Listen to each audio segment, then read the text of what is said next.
J'ai pas reçu de PV, j'ai rien reçu du tout. J'aimerais bien savoir les raisons pour lesquelles j'ai été arrêté. En sortant du commissariat, j'ai demandé les raisons. On m'a dit que c'était pour une formalité, vous êtes libre. Donc vous passiez dans la rue, on vous a arrêté ou vous faisiez quelque chose de spécial? J'étais au marché de la gare du Midi où j'ai informé les citoyens, comme on l'a fait pour l'époque de l'Afrique du Sud, qu'il y a des produits qui se vendent qui viennent d'Israël. Israël est un État qui viole le droit international, donc il est tout à fait légitime pour moi de dire aux citoyens belges de ne pas consommer ces produits-là. Ne pensez-vous pas que vous avez violé quelques règles pour avoir été arrêté? J'ai demandé qu'on me donne l'interdiction du bourgmestre, ça n'a pas été fait. J'ai demandé qu'on m'explique pourquoi j'ai été arrêté, ça n'a pas été fait. Je trouve que si je commets quelque chose d'illégal, ils doivent m'arrêter. C'est pas normal que je sois en liberté maintenant. Ils doivent m'arrêter.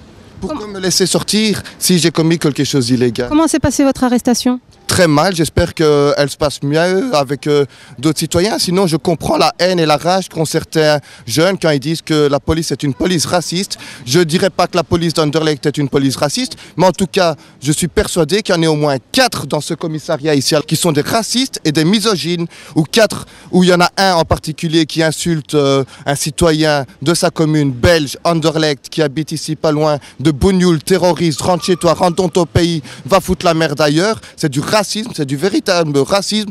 Je regarde ces collègues, ces 3 collègues, je dis, on est dans un commissariat, il y a 3 personnes qui entendent des propos racistes, ça vous fait rien du tout? Ah non, nous on est sourds, tu vois pas, on a une oreillette, hein, là, nous on engage des sourds maintenant. Je dis, il y a une dame là, elle aussi, elle a rien à dire. Chez nous les femmes, elles ont à fermer leur gueule.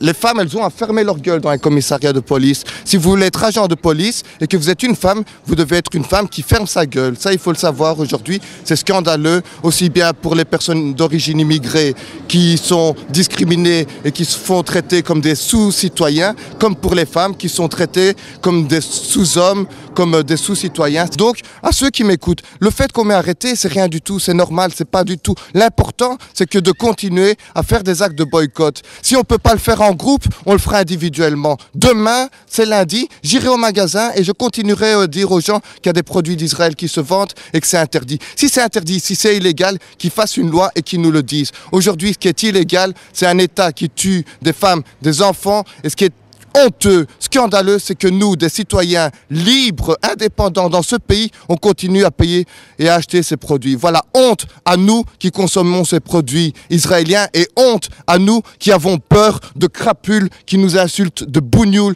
et de terroristes. C'est une honte à nous si on se laisse intimider par ces voyous et ces crapules. Vous n'avez pas peur de porter préjudice aux commerçants?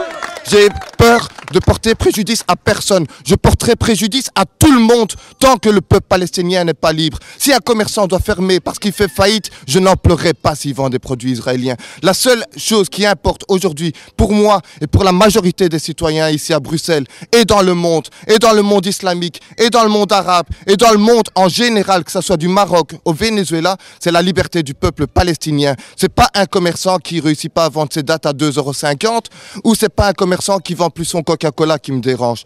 Ce qui me dérange aujourd'hui, c'est que le peuple palestinien est un peuple qui souffre depuis 60 ans et qu'on continue, nous, à consommer des produits d'un oppresseur. On finance cette oppression, c'est ça qui me dérange, rien d'autre.